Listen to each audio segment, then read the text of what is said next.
ઓમ નમો નારાયણ. હરિ ઓમ નમો નારાયણ. હે શ્રીનાથજી બાબા, હે ભાગવત સ્વરૂપ ભગવાન, હે વિષ્ણુ પરમાત્મા, હે કોટેશ્વર દાદા, હે પ્રભુ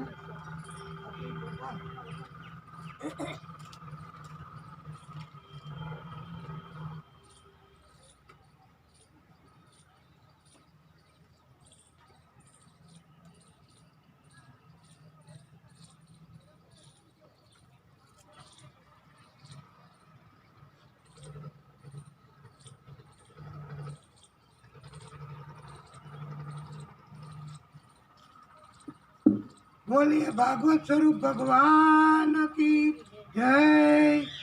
विष्णु परमात्मा श्री हरि की जय। कोटेश्वर दादा की जय।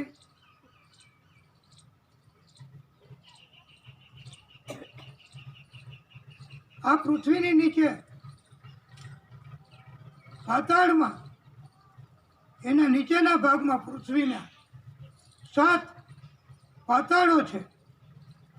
आ 7 पाताळ एमां अतल, वितल, सुतल,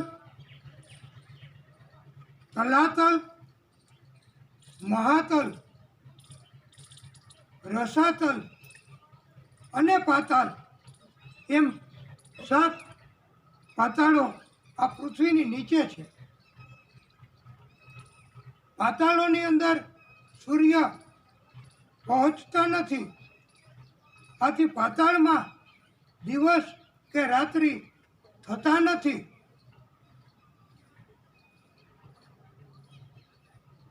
पाताळमां वसवाट करवावाळा दिव्य औषधिओनुं सेवन करे छे। आथी पाताळवासीओने उमर नड़ती नहीं, गढ़पण आवतुं नहीं। भगवान श्री कृष्ण ने पण उमरनी कोई असर थती न हती। तेओ पाताळमां न हता छतां पण कहेवाय छे के भगवान ए पोते एक विष्णु परमात्मानुं प्रागट्य छे अने एटले भगवान कृष्ण ने अपना जेवुं शरीर के अपना जेवा शरीरना अवयवो नथी। अने जो एवा शरीरना अवयवो नथी तो पछी क्या नबळुं पड़वानी के क्या वृद्धत्व आववानी शक्यता रहे छे। आम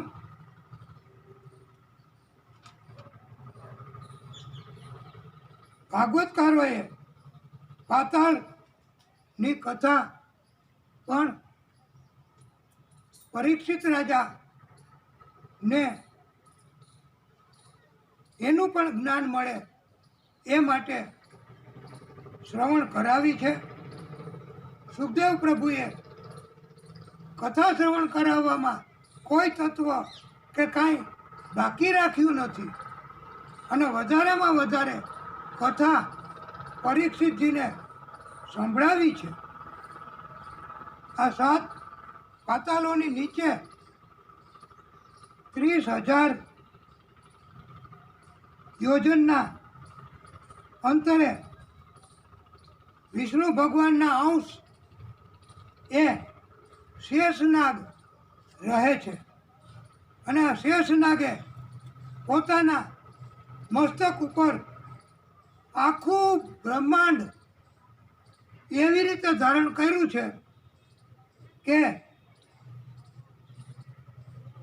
सरसवनो दाणो एनुं वजन केटलुं। तो आवी रीते आ तो शेषनारायण प्रभुनुं, शेषनारायण भगवान अने शेषनाग एमनुं केटलुं विराट, केवडुं मोटुं एवुं आ मस्तक हशे के जेम एक सरसवनो दाणो होय तो केटलो हलको लागे। आवुं शेषनाग ने आ पृथ्वीनो कोई भार एनी असर थती नथी।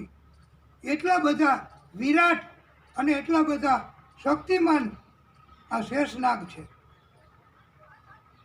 સાત્વિક પ્રકારના કર્મ કરનારા જીવ એટલે સત્સંગ કરવાવાળા, ધર્મના કાર્ય કરવાવાળા જે કોઈ જીવ હોય તો એ રાજસી શ્રદ્ધાથી કર્મ કરનારા એ જીવ, એ બંનેમાં એમ કહ્યું છે કે અનાદિ વિદ્યાને કારણે જો એવા કર્મો થઈ જાય કે જે કર્મ અપરાધયુક્ત છે, તો આવા કર્મોના કારણથી આપણે જો દેવોના અપરાધ થઈ જાય, ઋષિઓના અપરાધ થઈ જાય, તો આપણે દેવ તરફથી સજા ભોગવવી પડે છે. અને આવી સજાને સુખદેવ પ્રભુ કહે છે કે એને નર્કની સજા એમ ઓળખવામાં આવે છે. દક્ષિણ દિશામાં પૃથ્વીની નીચે અને જળની ઉપર અગ્નિ સ્વામાદિ પિતૃગણો વસે છે. આ પિતૃગણો પોતાના વંશ એને આશીર્વાદ આપે છે ત્યાંથી. અને યમરાજા મૃત પ્રાણી એને એ પ્રાણીના કર્મ પ્રમાણે શિક્ષા કરે છે. આ યમરાજાની શિક્ષા એને નરક કહેવામાં આવે છે. 28 પ્રકારના નરક યમરાજા શિક્ષા કરે છે.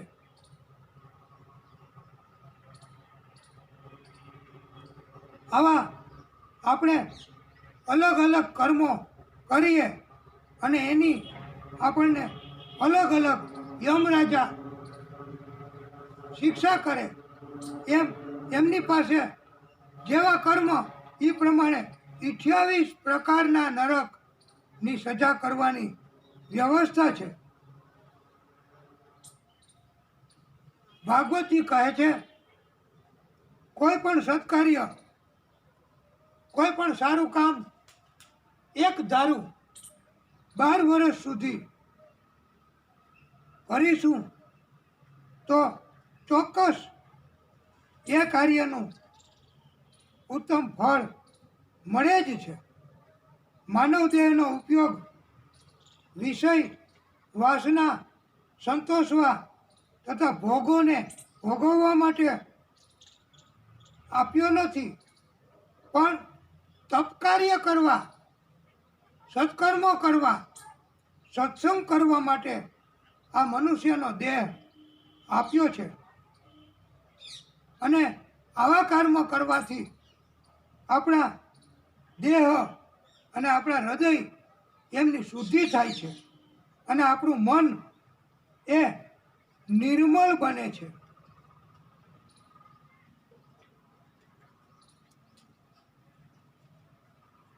આપણે આવી રીતે હંમેશા સત્કર્મો કરવાના જ છે. અને આપણામાં આવી શક્તિઓ આવા કર્મોથી આવે છે. એક વખત એક રાજા, મહાન સમ્રાટ, એમની સવારી રસ્તા ઉપરથી નીકળી ત્યારે બધા એમને પ્રણામ કરતા, મસ્તક ઝુકાવતા આખી સવારી પસાર થઈ. તેવામાં એક બાજુ એક સંત બેઠા હતા અને માળા ફેરવતા હતા. એમણે ભક્તિમાં તેઓ લીન થઈ ગયા હતા. કોણ નીકળે છે, કોણ શું કરે છે એની કોઈ પરવા નહોતી. આ સવારી નીકળતા રાજા એમનું ધ્યાન પડ્યું અને કહ્યું કે તમે કોણ અહીંયા શું કરો છો? અને તમે મને કેમ માન આપતા નથી? તમે મારું કેમ સન્માન નથી કરતા? હું કોણ છું? મારે તમને મારામાં કેટલી શક્તિ છે એનો અનુભવ કરાવવો પડશે.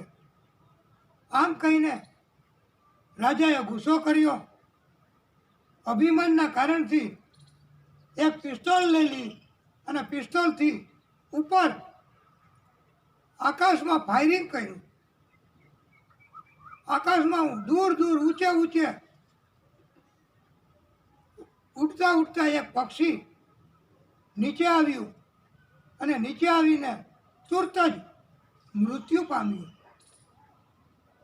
આમ રાજાએ બતાવ્યું કે હું જોયા વગર પણ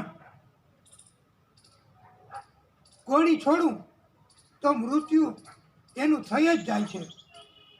આવી મારી હોશિયારી, આવી મારી કાબેલિયત છે અને આવો મોટો હું સમ્રાટ રાજા છું.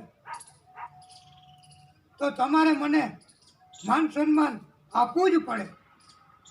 ત્યારે એ સંત એ તો પોતાની માળા ફેરવતા હતા. સંતે કહ્યું કે આપ આવું કરી શકો છો, પણ હવે તમે એવું કરી શકશો કે એ પક્ષી અત્યારે અહીંયા મૃત અવસ્થામાં પડ્યું છે, તો તમે એને જીવતું કરી અને ફરી એની મેળે આકાશમાં ઉડે એવું તમે કરી શકશો? ત્યારે સંતની આ વાત ઉપરથી રાજાને થયું કે એ વાત તો અશક્ય છે. જે ગુજરી ગયેલ છે, મૃત્યુ થયું છે, હવે એને કેમ જીવતું કરવું? ત્યારે સંતે કહ્યું છે કે તો પછી તમે તમારા પોતાના મગજ, બુદ્ધિ, શરીર એનું અભિમાન શા કારણથી કરો છો? તમે આવું કંઈ કરી શકતા નથી. તમે માત્ર ને માત્ર હિંસા કરી શકો છો, જીવ લઈ શકો છો, ભય ફેલાવી શકો છો, દબાણ કરી શકો છો, પણ તમે કોઈની ઉપર કૃપા કરી શકતા નથી. તમે કોઈને સંતોષ આપી શકતા નથી. ત્યારે રાજાએ કહ્યું કે આ તો અશક્ય છે. અને રાજાએ ઉત્કંઠાપૂર્વક પ્રશ્ન કર્યો કે આવું શક્ય છે? ત્યારે સંતે કહ્યું કે આવું નહીં, પણ અનેક કર્મ અને પ્રભુની કૃપાથી બધું જ શક્ય છે, કાંઈ અશક્ય નથી. ત્યારે રાજાએ કહ્યું કે આપ મને બતાવો કે આ મૃત પક્ષી એ જીવિત થઈને આકાશમાં ઉપર ઉડી શકે? ત્યારે આ સંતે તો કે તમે મારી આવી રીતે પરીક્ષા કરો છો એમ થોડો ગુસ્સો પણ કર્યો, પણ તમને બતાવવું તો પડશે જ, નકર તમારામાં સુધારો નહીં થાય, નહીતર તમારું અભિમાન નહીં ભાંગે, નહીતર તમારા ગુસ્સાઓ નહીં તૂટે. એટલે સંતે તો ભગવાનનું સ્મરણ કર્યું. વિષ્ણુ પરમાત્મા કે જેમની એ ભક્તિ કરતા હતા, એમની માળા ફેરવતા હતા, એ અત્યારે પણ આપણે જોઈએ છીએ કે મોટી ઉંમરના ઘણા એ માળા તો ફેરવે જ છે. એટલે શું કે ગણીએ નહીં તો કાંઈ નહીં, પણ એ માળા ફરે છે એની એને ખબર તો રહે. આમ સંત જે માળાથી ભક્તિ કરતા હતા એનું સ્મરણ કરી અને એ માળાનો જોશથી છૂટો ઘા કર્યો અને એ માળા તૂટી, એના પારા, એના મણકા એ રડતા રડતા રડતા રડતા એ મૃત પક્ષી હતું એને સ્પર્શ થયો એને આ માણાનો મણકો એક અડ્યો, ત્યાં તો એ શરીર જેમાં જીવ નહોતો એમાં પ્રભુની કૃપાથી જીવ આવ્યો અને એ આકાશમાં ઉડવા ગયું અને ઉડવા લાગ્યું. ત્યારે આ સમ્રાટ રાજાએ જોયું અને તુરત જ એમનું અભિમાન ગયું. એમનો ગુસ્સો જેમ આપણે કહીએ કે બરફનો પર્વત ઓગળી જાય એમ ઓગળી ગયો. અને એ તો સંતના પગમાં પડી ગયા અને પોતે પોતાનું બધું જ સામ્રાજ્ય બધું જ છોડી દીધું અને તુરત જ એમને પાછળથી શિક્ષણ મેળવ્યું અને તપ કાર્ય કરવા અને સંન્યાસ લઈ ભક્તિ કરવાના માર્ગમાં આ સમ્રાટ રાજા એ લાગી ગયા. આપણે તો અત્યારે આપણે ઘરમાંથી કાંઈ છોડવા તૈયાર નથી. આપણને એટલો બધો મોહ ઉત્પન્ન થયો છે. પણ ભક્તિ કરવા માટે બધું છોડવું પડે અને મોહ રાખવો નહીં. ભાગવતકારોએ એવો ઉપદેશ આપ્યો છે કે આ દુનિયામાં જે જીવ છે, સ્ત્રી હોય કે પુરુષ હોય, એને મોટે ભાગે અમુક એવા પ્રકારના હોય છે કે જે વિરુદ્ધનું જ વિચારે, કોઈથી ફેવરનું વિચારે જ નહીં. એ કે બહાર નીકળશું તો રોગ લાગશે તો મરી જાશું તો અવગત્ય જાશું. આને વિરુદ્ધનું જ વિચારવું એમ કહેવાય. પણ અમુક એવા પ્રકારના જીવો છે કે જે ક્યારેય કોઈ એવા વિરુદ્ધના કે કોઈ ખોટા એવા વિચારો કરતા જ નથી અને હંમેશા નુકસાન થાય તો પણ પ્રભુની ઈચ્છા, જે કાંઈ થાય તો એ તો પ્રભુની ઈચ્છા. આમ હંમેશા જેને કહેવાય કે ફેવરનું અને હંમેશા પોઝિટિવ જ વિચારે છે.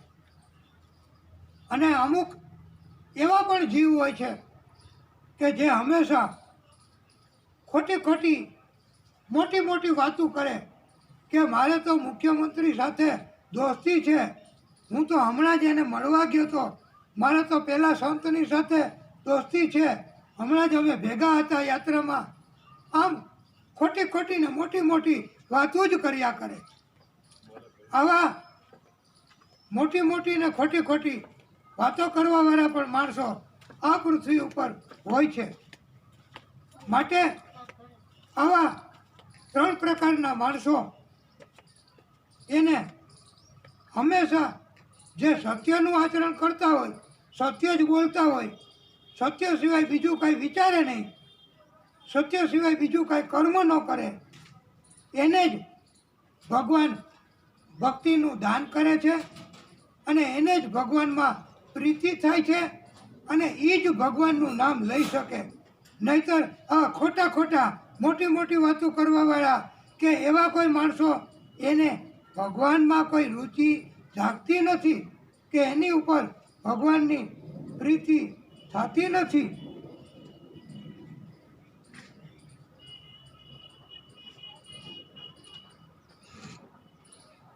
એવો પણ બોધ ભાગવતકારોએ આપ્યો છે કે મનુષ્ય, આપણે બધા જીવ વાણી, શરીર તથા મનથી, એટલે મનસા, વાચા અને કર્મણા, આમ 3 પ્રકારથી અનેક એવા પાપ કર્મો કરતા હોઈએ છીએ.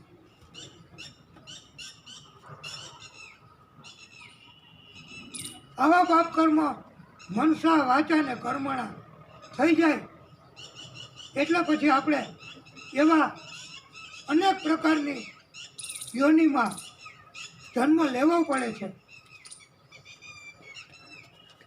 પછી આપણે પ્રાયશ્ચિત કરવું નકામું છે.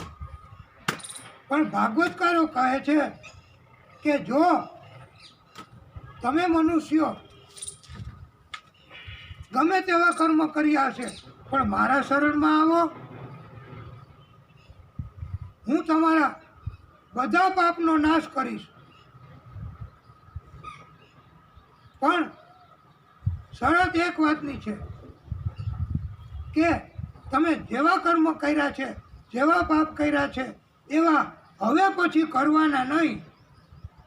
એ શરતે આ ભાગવતજી કહે છે, ભગવાન શ્રી હરિ કહે છે કે હું તમારા બધા પાપના ઢગલાને ઢગલા હશે તો પણ હું એને, તમે પ્રાયશ્ચિત કરશો અને માફી માગશો એટલે હું તમારો એ બધા પાપનો નાશ કરીશ અને કૃપા કરીશ. પણ પછી પાછા પાપ કર્મ કરવા માંડશું તો પછી પ્રભુ માફ કરતા નથી. ઉલટાના પહેલા માફ કરેલા કર્મો પણ ભોગવવા પડે છે. જેવી રીતે હાથી છે એ જળમાં સ્નાન કરવા જાય, કલાક સુધી સ્નાન કરતા હોય છે, બહાર જ ન નીકળે, અને પછી બહાર આવીને શું કરે? બહાર આવીને ધૂળ ઉપાડી સૂંઢમાં અને પોતાના શરીર ઉપર જ નાખે છે. આમ પાપી મનુષ્ય એ પ્રાયશ્ચિત કરે છતાં પણ પાપ કરવાનું છોડતા નથી. અને એટલે જ ભગવાન કહે છે કે જો તમે ફરી વખત પાપ નહીં કરો એવી શરતે તમે પ્રાયશ્ચિત કર્મ કરો તો તમને માફી મળશે.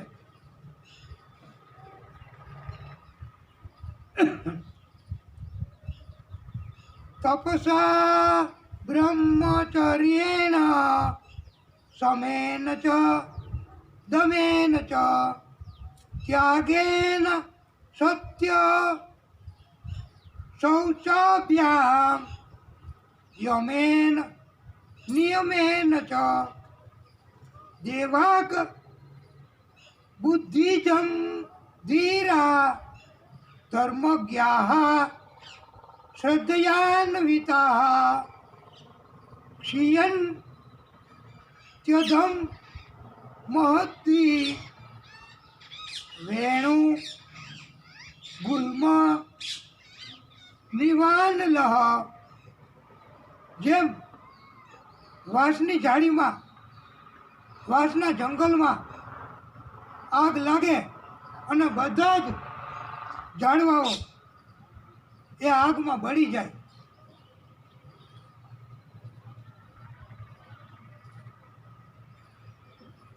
એવી જ રીતે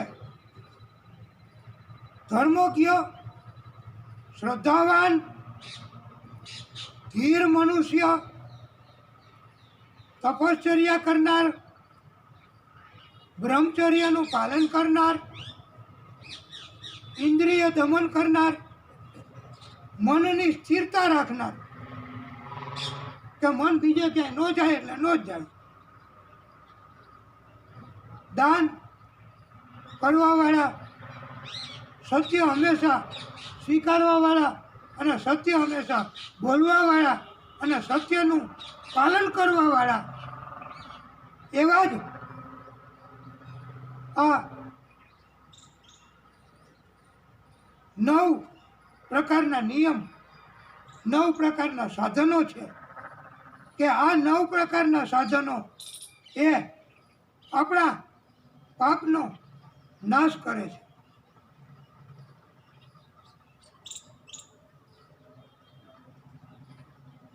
ભક્તિનો માર્ગ આપણે સ્વીકારવાનો છે. પરમાત્માનું મંગલમય નામ, એનું માળા કરવાની, સ્મરણ કરવાનું અને એને રાજી થાય એવા કર્મો કરવાના, જપ કરવા, પૂજા કરવી,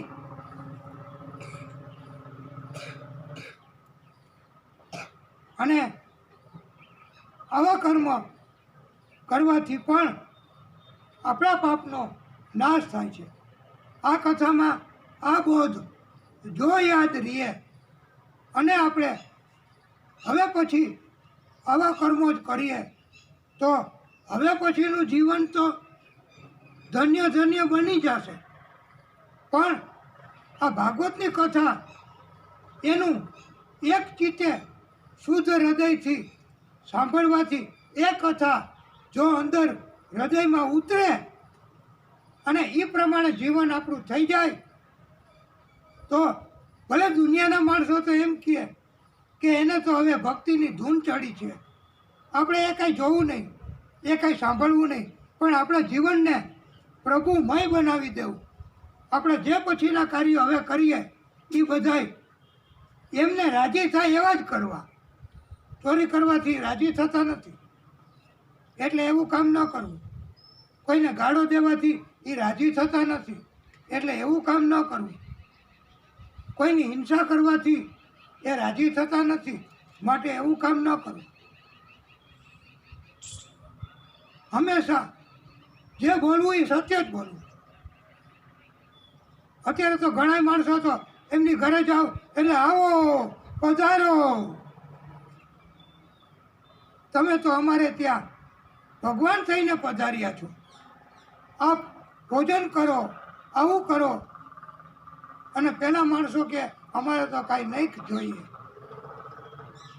પણ એ તમારો કેવો ભાવ છે એ સમજી જતા હોય છે.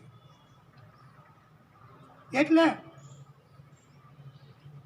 આ માત્ર ને માત્ર એક દેખાવ પૂરતું નાટક હોય છે. એ જય શ્રી કૃષ્ણ પણ આ તો એક નાટક. શુદ્ધ હૃદયથી કોઈને વૈષ્ણવોએ જય શ્રી કૃષ્ણ કહ્યા હોય તો ચોક્કસ આ કૃષ્ણ પરમાત્મા અને વિષ્ણુ ભગવાન શ્રી હરિ એ એક જ માત્ર નામ લેવાથી એને ભાવ પાર ઉતારી દે છે, એને મોક્ષ ગતિ આપી દે છે. તો વારે વારે નામ લેવાથી અને એ શુદ્ધતાપૂર્વક તો પ્રભુ હંમેશા આવા ભક્તો ઉપર રાજી થાય છે. ભાગવત કથામાં ભાગવતકારોએ દિવ્ય જ્ઞાન આપવા માટે થઈ અને એક બ્રાહ્મણની વાત કરી છે કે કનોજ નામના નગરમાં, કે જેને પહેલાં કાન્યકુબ્જ ના નામથી ઓળખાતું અને હવે કનોજના નામથી ઓળખાયું, અને એ ગામમાં એક દાસીપતિ બ્રાહ્મણ રહેતો હતો. અને આ બ્રાહ્મણની અંદર સદાચારનો ગુણ જે પહેલાં હોય જન્મ થાય ત્યારે, પણ એ ગુણ તો હાવ નાશ પામી ગયો હતો. જરાય અંશે નહીં સદાચરણ કરવાનું, દુરાચરણ જ કરે અને પાપ કર્મ જ કરે, હિંસા જ કરે, કોઈની વાત સાંભળે નહીં, પોતાનું ન માને તો એને મારી નાખે. અને એ દાસીપતિ એટલે કે વેશ્યાના સંગમાં પડી ગયો. આ બ્રાહ્મણ એનું નામ ભાગવતકારોએ અજામિલ એવું કહ્યું છે. આ અજામિલ બીજાને રસ્તામાં પણ કોઈ નીકળતા હોય તો બળજબરી કરીને એનું બધું લૂંટી લેતો.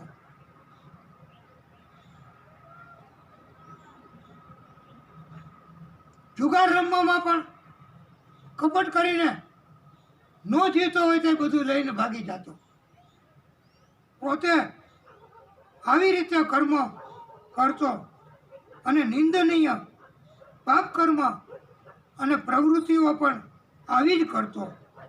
અને જે કાંઈ લૂંટીને કમાઈને લઈ આવે અને એના ઘરના સંતાનોને અને બધાને આપે તો આનાથી પછી એમનું પણ કલ્યાણ ક્યાંથી થાય. પણ આ નવીનતાની વાત તો એવી થઈ કે એ ગામમાં સંતો ફરતા ફરતા ફરતા આવ્યા અને પાદરમાં પૂછ્યું કે આ ગામમાં કોઈ બ્રાહ્મણનું ઘર છે? તો હવે પાદરમાં બેઠા હોય તો બ્રાહ્મણનું આ એક જ ઘર હતું, અજામિલનું. એટલે બતાવ્યું કે એ ન્યા જાઓ. પણ એક વાત નોંધવા પાત્ર છે કે એમને ખબર જ હતી કે આ અજામિલ એ તો હિંસાખોર છે, બધું લૂંટી લઈ આવ્યો છે, ન્યા કંઈ કોઈને મોકલાય. પણ એમ છતાંય એમ વિચાર્યું કે હવે ત્યાં જશે એટલે અજામિલ અને લૂંટવાનું કરશે અને સંતોને આ અજામિલ બંને બાખડશે, એટલે જોયા જેવી થશે. આવા કારણથી પણ દુનિયાના માણસો આપણને આવા કર્મોના રસ્તે ચડાવી દેતા હોય છે. સંતો તો એ ઘરે ગયા, પણ અજામિલ બ્રાહ્મણ ઘરમાં હતો નહીં. એ તો લૂંટકામ કરવા માટે નીકળી પડ્યો હતો.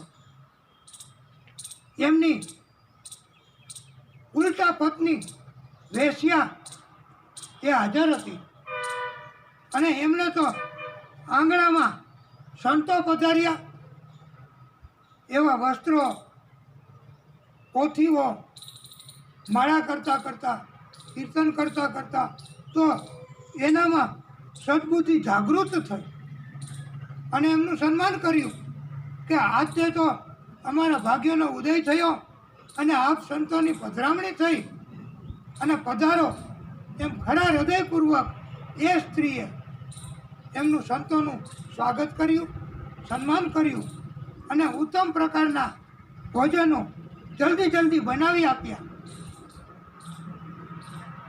અને સંતોને ભોજન કરાવ્યું.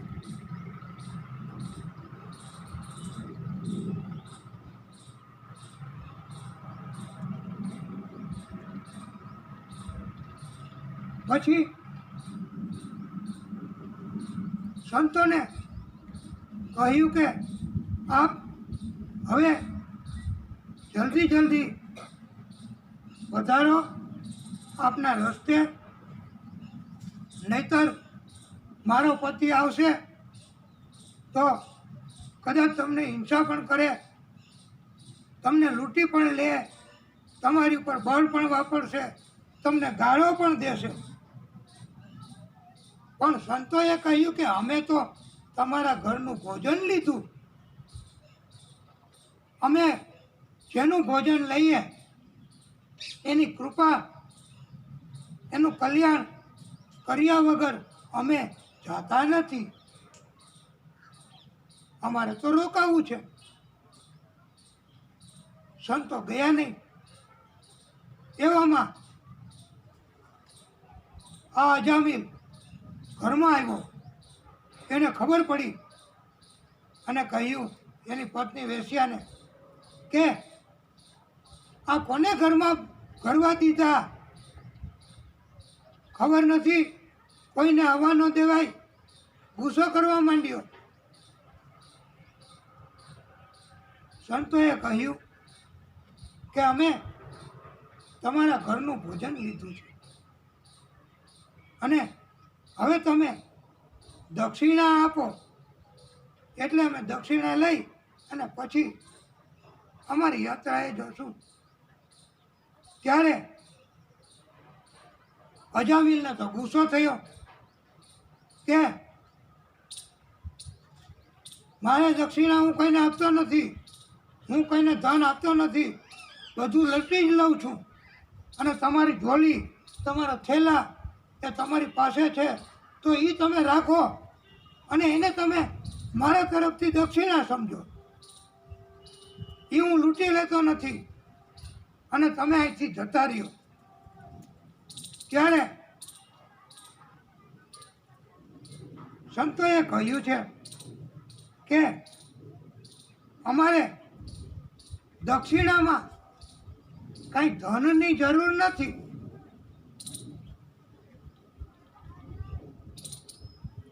તો અજામિલને પછી નિરાશ થઈ કે તો સારું થયું, તમે ધન લેવા તો નથી માગતા ને મારી પાસેથી. સંતોએ કહ્યું કે અમે અસલમાં જ સંત છીએ, અસલમાં જ સાધુ છીએ. અને એમ કહેવામાં આવ્યું છે, साधु भूखा भाव का धन का भूखा नाही, जो धन का भूखा वो साधु नहीं. ત્યારે અજામિલે કહ્યું કે આપને હવે શું દક્ષિણામાં જોઈએ અમારી પાસેથી? આપને ધનની તો ભૂખ નથી, જરૂર નથી, આપ લેતા નથી. ત્યારે સાધુએ કહ્યું કે તમારે ત્યાં જો હવે પછી પુત્ર જન્મ પામે તો તમારે એનું નામ નારાયણ રાખજો. આવું તમે અમને વચન આપો અને એને અમે દક્ષિણા તરીકે સ્વીકારી અને જતા રહીએ છીએ. અને અમારો આશીર્વાદ છે કે તમારે ત્યાં આ પુત્રનો જન્મ થશે જ. એમને ત્યાં આમ તો 9 પુત્રો બીજા હતા, પણ સંતોના આશીર્વાદથી 10મો પુત્ર પ્રગટ્યો, જન્મ્યો. અને એનું નામ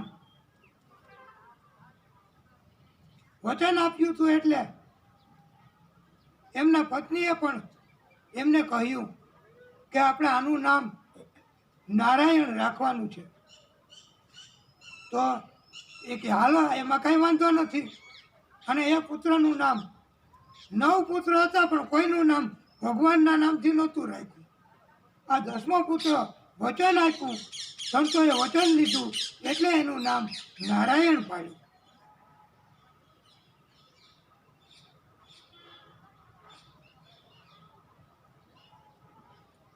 આ પુત્રનું નામ નારાયણ રાખ્યું એટલે જ્યારે જરૂર પડે ત્યારે વારે ઘણીએ આપણી ઘરે પુત્રનો જન્મ થાય, મોટો થવા માંડે એટલે આપણે એને નથી બોલાવતા, એટલે કાના હું કરસ? એ હાજર ન હોય તો આપણે ઘરે કહી કે કાનો ક્યાં ગયો, કાનો ક્યારે આવશે? એ કાના હાલ તો મારે તારું કામ છે. આમ આપણે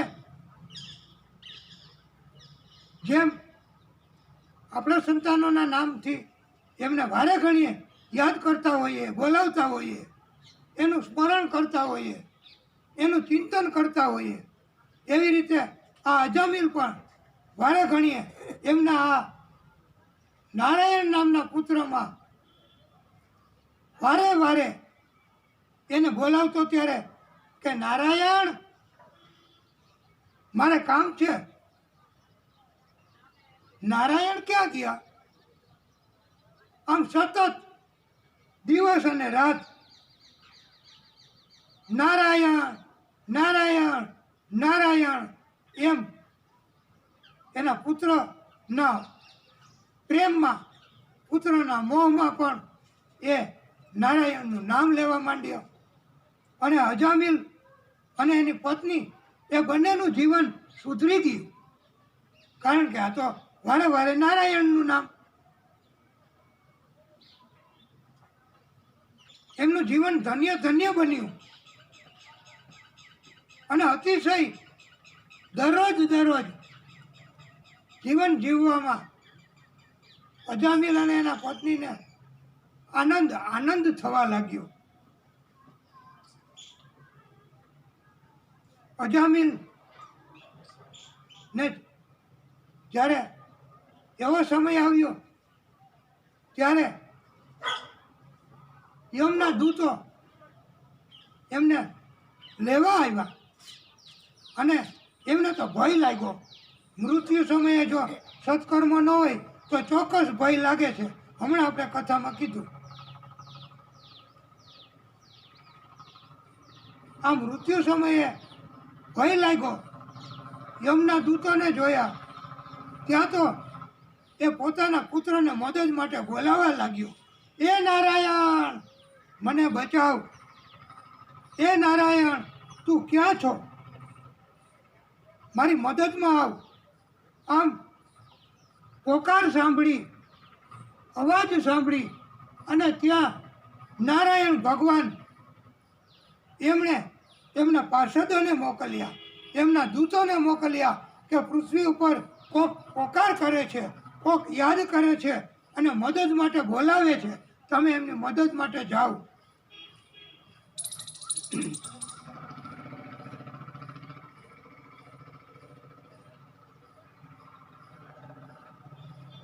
અને એમના પાર્ષદોએ આવીને યમદૂતોને કહ્યું કે તમારે આ જીવને લઈ જવાનો નથી. આ જીવે નારાયણ પ્રભુને યાદ કર્યા છે અને એમને આ જીવ ઉપર કૃપા કરી છે.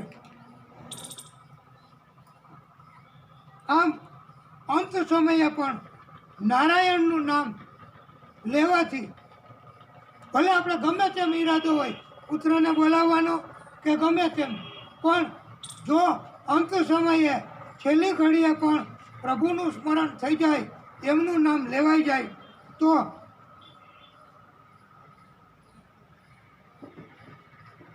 આપણને યમદૂતો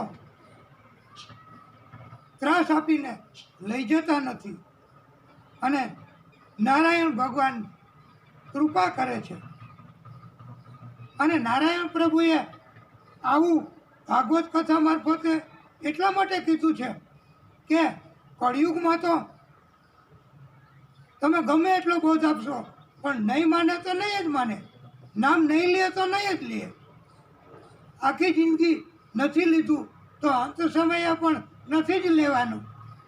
અને આથી જ કે મેં એવી યોજના બહાર પાડી છે કે જે શરૂઆતથી એ રસ્તે ચડ્યા હોય અને લાંબા સમયથી સત્ય અને ભક્તિના માર્ગે ચડે તો જ એને છેલ્લે અંત ઘડીએ આવું નામ યાદ રહી જાય છે.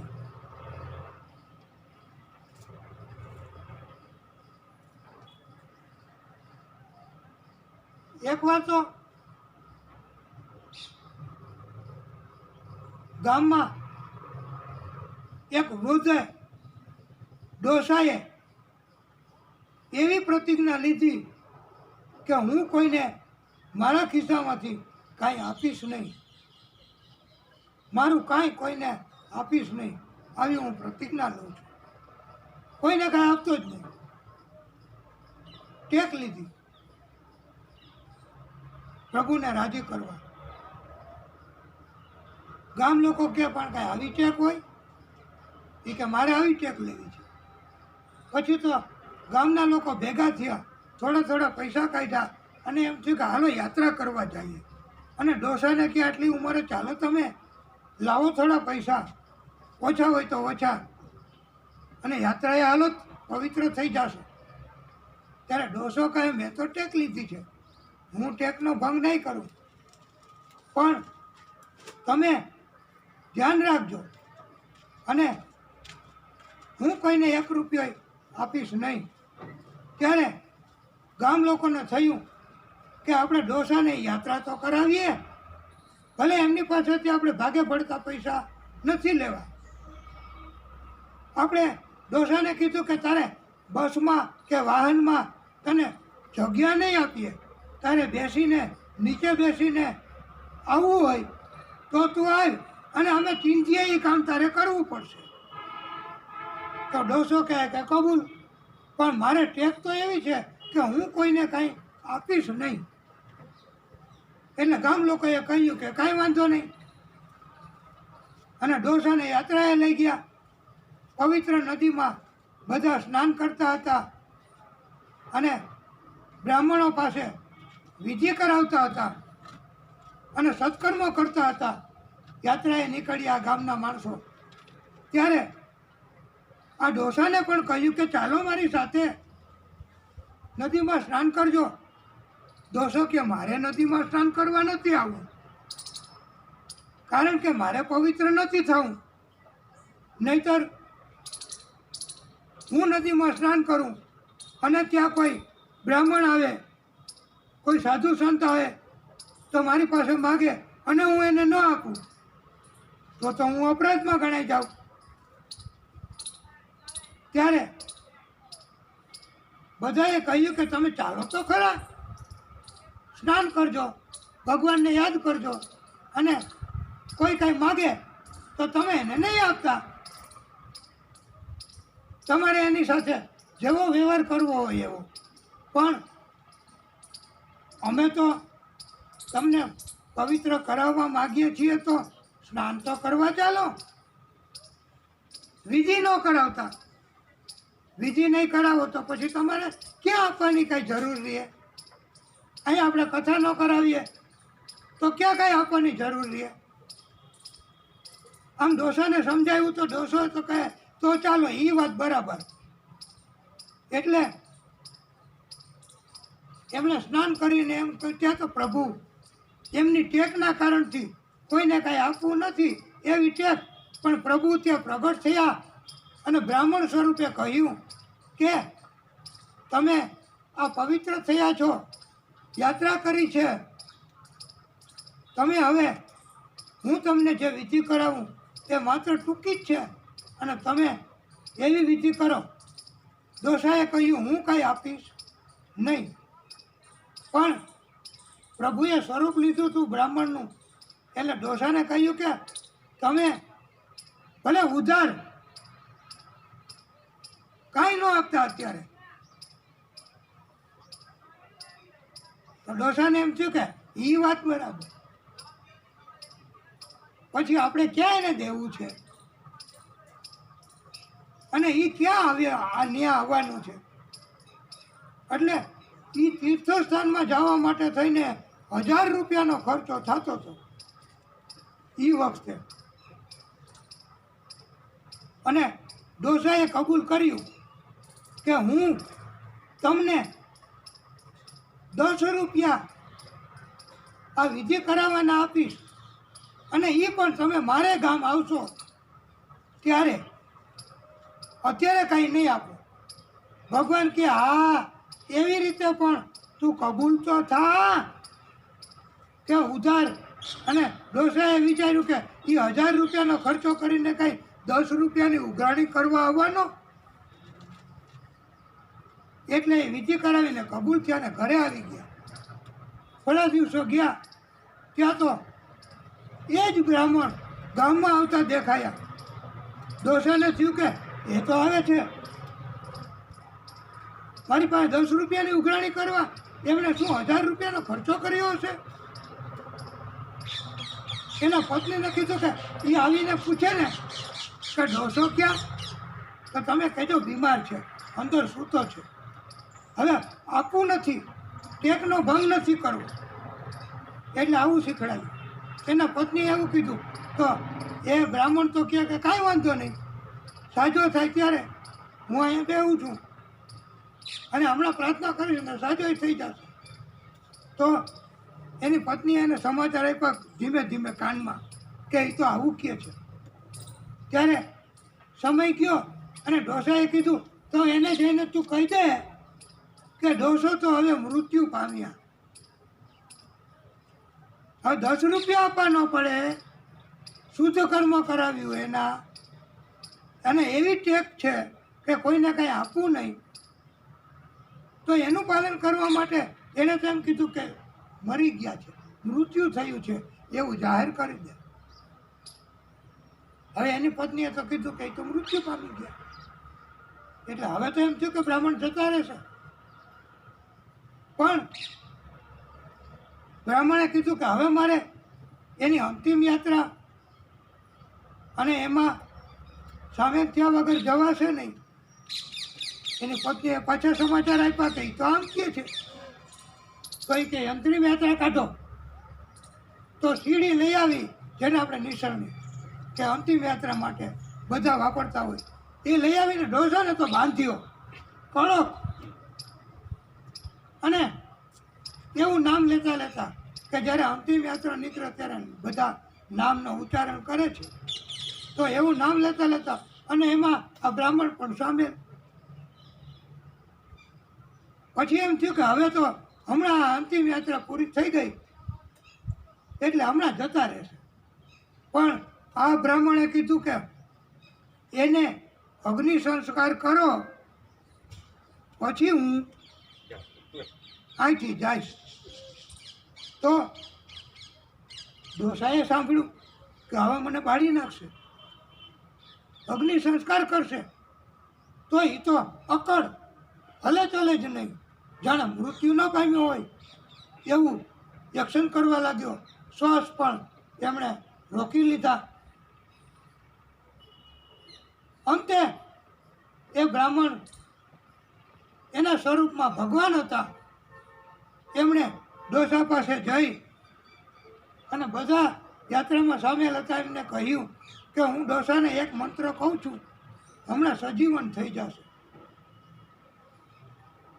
એટલે એ બ્રાહ્મણ એમણે ડોસા પાસે જઈ એના કાનની અંદર કે મારે તમારા 10 રૂપિયા જોતા નથી, હું તમારી ટેકથી રાજી થયો છું.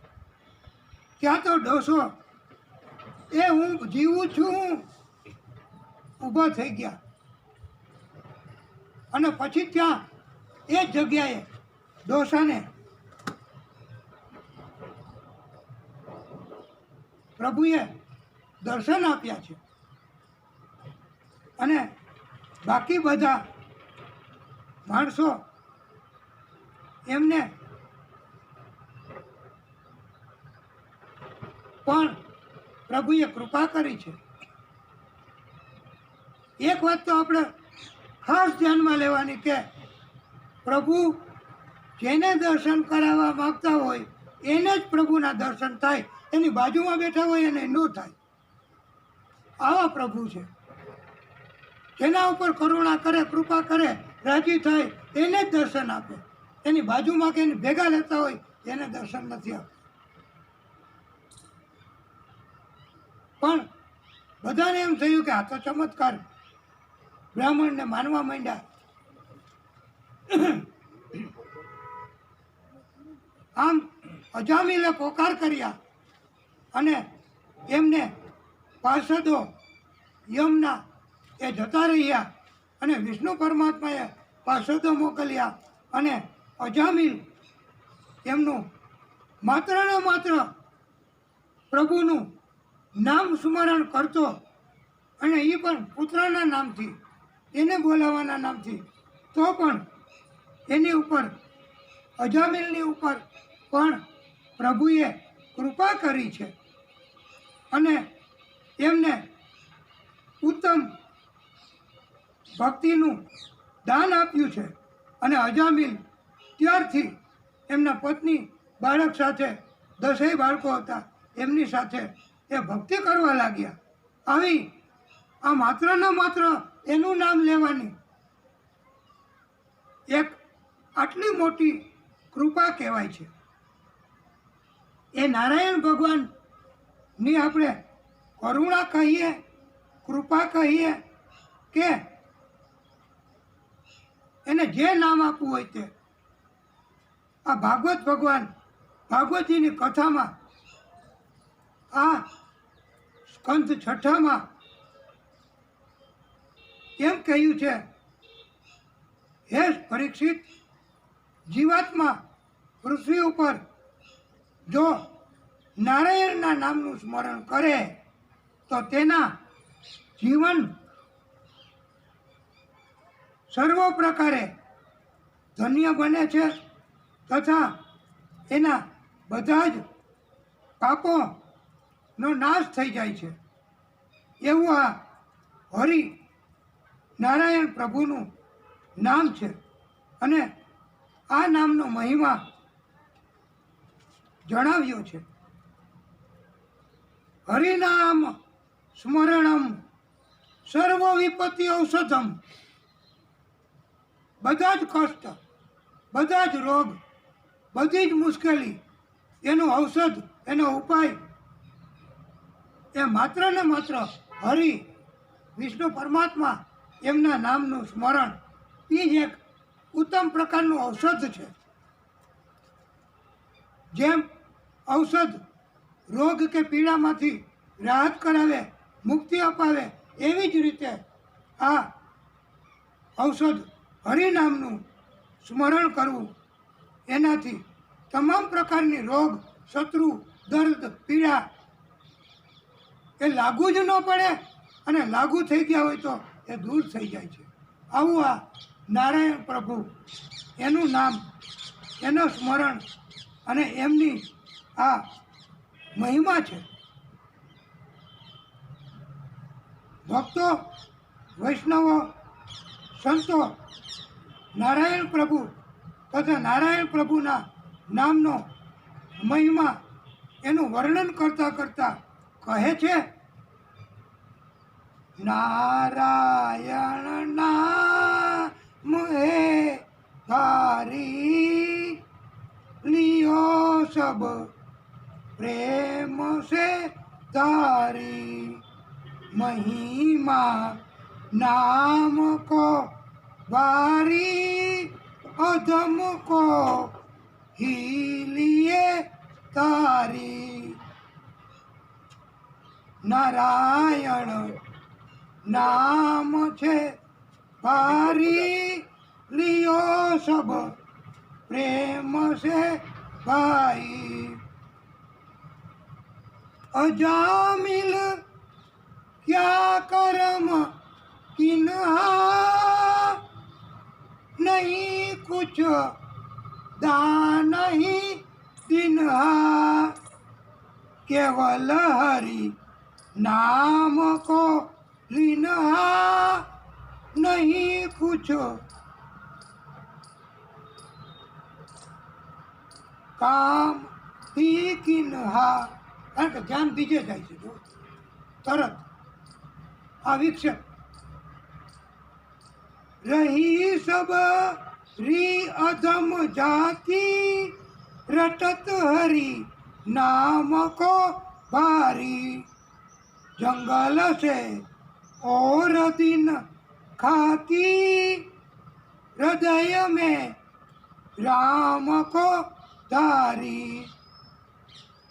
डूबे गज राज जल में पड़े वह जूड़ के छल में पुकारे ब्रह्मानंद दिल में हरि गोविंद गिरधारी. ભાગવતજીમાં અને વામન પુરાણમાં પણ આ નારાયણ પ્રભુના નામની મહિમા બતાવેલી છે. અને પૃથ્વીલોકમાં નારાયણના નામને ઘણા ભક્તોએ તો કાતિલ કહ્યું છે કે નારાયણનું નામ એ તો કાતિલ છે, એ તો કતલ કરી નાખે છે. પણ શેની? એ આપણા જીવના શત્રુઓની, આપણા હૃદયના પાપની તરત એને કાપી નાખે, એને નાશ કરી નાખે છે. એવું આ નારાયણનું નામ છે. અને જન્મ જન્મના પાપનો નાશ આ નારાયણના નામથી થઈ જાય છે. બોલીએ નારાયણ ભગવાન કી જય. આવો નામનો મહિમા ભાગવતકારોએ જણાવ્યો છે.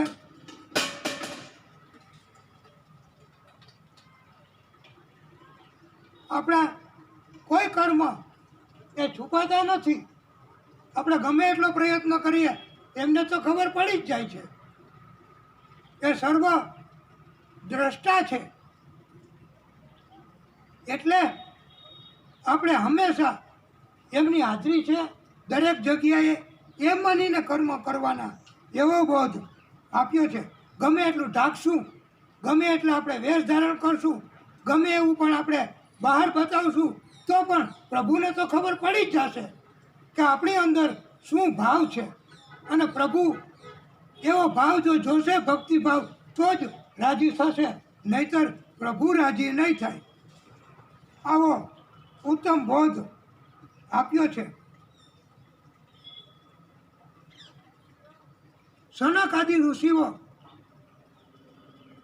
વિષ્ણુ પરમાત્મા શ્રી હરિના ધામમાં, વૈકુંઠ ધામમાં દર્શન કરવાના હેતુથી ત્યાં ગયા. નાના નાના ચારેય બાળકો સમાન આ ઋષિઓ હતા. અને 6 દરવાજાઓ, 6 ઉંબરાઓ તો એમને પસાર કરી નાખ્યા. પણ 7મા દરવાજે, 7મા ઉંબરે પહોંચ્યા ત્યાં આ વિષ્ણુ પરમાત્માના પાર્ષદો એમણે રોક્યા અને એમને અટકાયત કરી. એ જાણતા નહોતા કે આ સનક આદિ ચારેય મહાન ઋષિઓ છે અને પ્રભુ પણ વિષ્ણુ પરમાત્મા પણ એમને સન્માન કરે છે. અને આ ચારેય ઋષિઓ એ એમનો જ પ્રાગટ્ય છે. હવે જે માણસો આવી પ્રવૃત્તિ કરતા હોય ક્યાંથી ઓળખી શકે? અને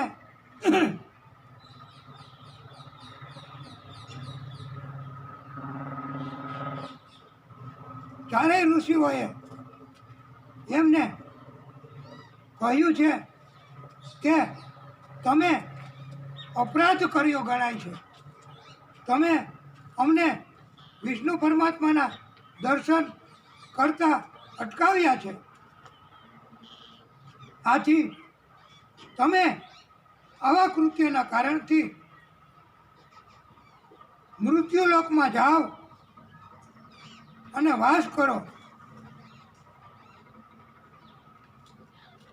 બંને ઋષિના ચરણમાં પડી ગયા દેવ પાર્ષદો.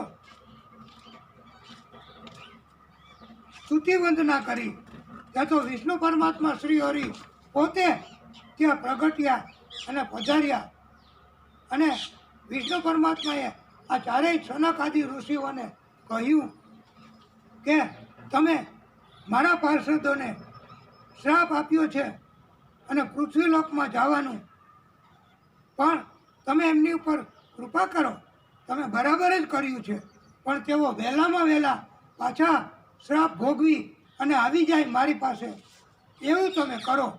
ત્યારે આ સનક આદિ ઋષિઓએ એમની ઉપર વિષ્ણુ પરમાત્મા શ્રી હરિના આવા ભેદના કારણથી, આવા સૂચનના કારણથી એમણે કહ્યું કે તમે પૃથ્વી ઉપર જઈ અને જન્મ ધારણ કરશો અને મારા શત્રુ તરીકે જો તમે રહેશો તો તમારે 3 જન્મ લેવા પડશે.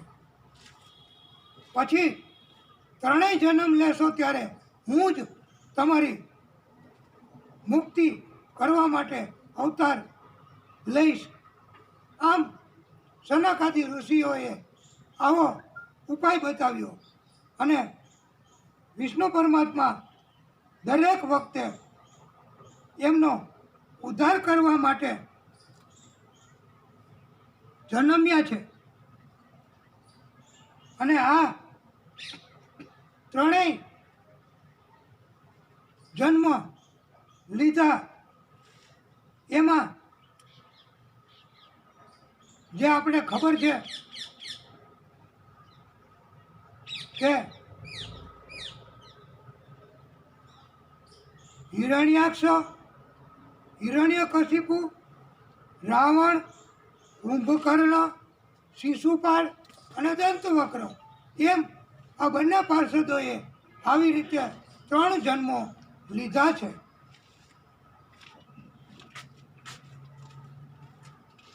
હિરણ્યાક્ષનો વધ તો કર્યો,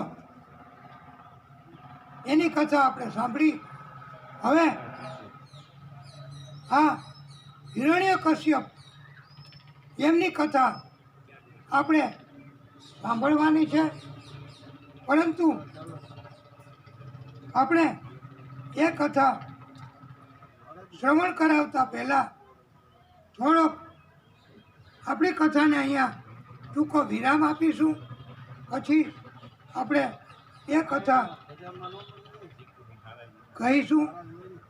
બોલીએ ભાગવત સ્વરૂપ ભગવાન કી જય, વિષ્ણુ પરમાત્મા શ્રી હરિ કી જય. હે પ્રભુ, હે દીનાનાથ, હે દાદા.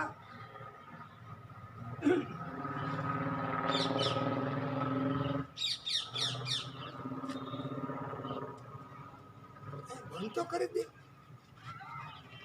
વિરામ થાય છે એમ કહીએ છીએ તો તમારામાં એટલી તો સમજણ આવી જાય કે હાલો આપણને ખબર છે તો આપણે